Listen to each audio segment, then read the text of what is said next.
Centre मध्ये दसरा मेळाव्यामध्ये वैद्यकीय कक्षाची विशेष सोय करण्यात आली आहे। शिंदेंच्या दसरा मेळाव्यासाठी शिवसैनिक या ठिकाणी दाखल होण्यास आता सुरुवात झाली आहे।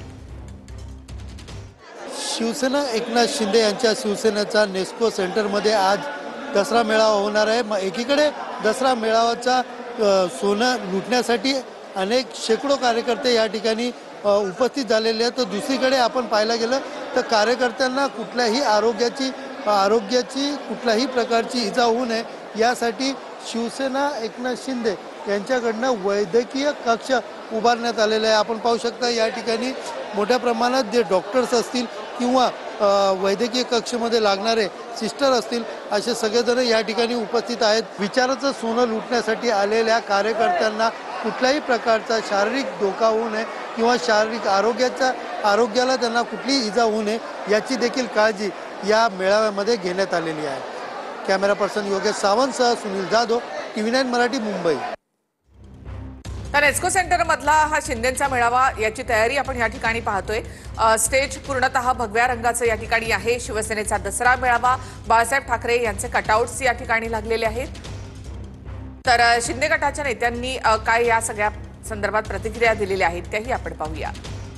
3.5 वर्ष त्यांनी अशाच पद्धतीची शिवीगाळ केलेली आहे आणि काल जेव्हा मला अनेक पत्रकारांनी विचारलं की शिंदे साहेब काय मार्गदर्शन करणार आहेत, तेव्हा मी ठामपणानं सांगितलं की शिंदे साहेब काय कोणाला शिवीगाळ करणार नाहीत, शिंदे साहेब कोणाची बदनामी करणार नाहीत, शिंदे साहेब विरोधी बेल्ट जाऊन बोलणार नाहीत। एक वंदनीय बाळासाहेबांचा संस्कार घेऊन ते पुढे जात आहेत। काँग्रेसबरोबर युती करू असं काही शिंदे साहेब म्हणणार नाहीत। त्याच्यामुळे केलेली विकास कामं आणि केलेलं सामाजिक काम हे डोळ्यासमोर ठेवून माननीय एकनाथ शिंदे साहेबांच्या नेतृत्वाखाली भविष्याच्या स्थानिक स्वराज्य संस्था होत आहेत, त्याच्याबद्दलच शिंदे साहेब मार्गदर्शन करतात। संजय राऊत हा विचार न करता बोलणारा आणि भडक बोलून महाराष्ट्र पेटवणारा माणूस आहे असं माझं व्यक्तिगतरित्या ठाम मत आहे। ज्या काँग्रेस बरोबर हयातभर बाळासाहेब ठाकरे साहेबांनी विरोध पत्करला त्याच पक्षाच्या मांडीला मांडी लावून बसून हिंदुत्वाचा विचार हा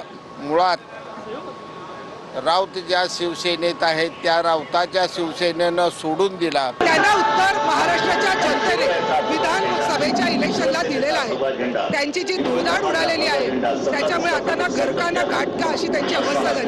महाविकास आघाडीत आहेत की नाही माहिती नाही, काँग्रेस बरोबर यायला तयार नाही, मनसे आहे की नाही हेही माहिती नाही। आमचे नेता आदरणीय एकनाथजी शिंदेनी हे ठरवलं की जितकी आमचे किसान आहे आणि जितकी फ्लड विक्टिम्स त्यांच्यासाठी एक सोशल इम्पॅक्ट म्हणून आजच्या दिवस कार्यकर्त्यांना प्रेरित करून त्यांना पण आम्ही नक्कीच मदत करू।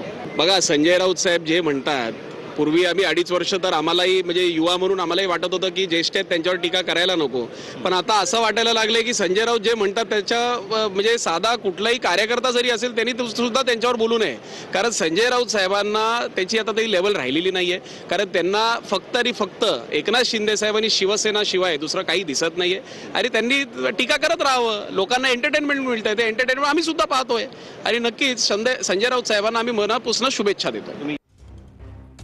तर शिवतीर्थावर आता ठाकरेंचा मेळावा होणार आहे आणि त्यासाठी देखील शिवसैनिकांची मोठी गर्दी झाली आहे। संजय राऊत देखील या ठिकाणी दाखल झालेत, अनिल परब आहेत, सचिन अहिर या ठिकाणी दाखल झालेले आहेत, अनिल देसाई देखील या व्यासपीठावर आता या ठिकाणी आहेत, अनंत गीते आहेत। थेट आपण जाऊयात आमचे प्रतिनिधी अक्षय मंकाणी यांच्याकडे। अक्षय, आपण पाहतो की संजय राऊत देखील आता अंबादास दानवे या ठिकाणी दाखल झाले, त्यांची भाषणं या ठिकाणी होणार आहेत। पावसाचं काहीसं सावट आहे त्यामुळे कदाचित लवकर सुरू होऊ शकतो मेळावा आणि उद्धव ठाकरे यांच्या भाषणाकडे सगळ्यांचं लक्ष असणार आहे।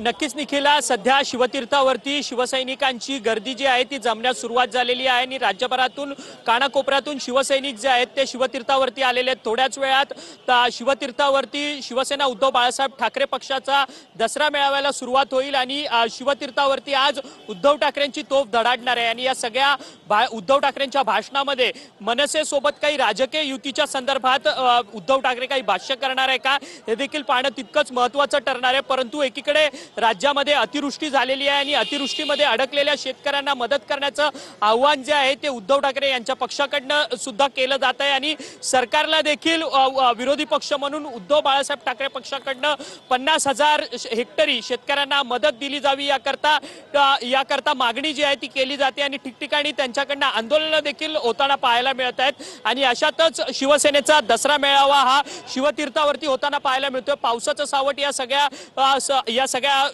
दसरा मेळाव्यावरती आहे, त्यामुळे शिवतीर्थावरचा दसरा मेळावा जो आहे तो लवकर सुरू होण्याची शक्यता आहे आणि जवळपास 7 ते 7:30च्या दरम्यान उद्धव बाळासाहेब ठाकरे यांचं भाषण देखील शिवतीर्थावरती होण्याची शक्यता आहे। दिवसभर पाऊस जो आहे तो पडलेला नव्हता, परंतु आता संध्याकाळ होत आली आणि रिमझिम पावसाच्या सरी ज्या आहेत त्या शिवतीर्थ परिसरामध्ये बरसू लागलेल्या असल्याचं पाहायला मिळतंय, परंतु तरी देखील शिवसैनिकांचा उत्साह जो आहे तो शिवतीर्थावरती नक्कीच अक्षय पुन्हा एकदा येणार आहोत तुमच्याकडे।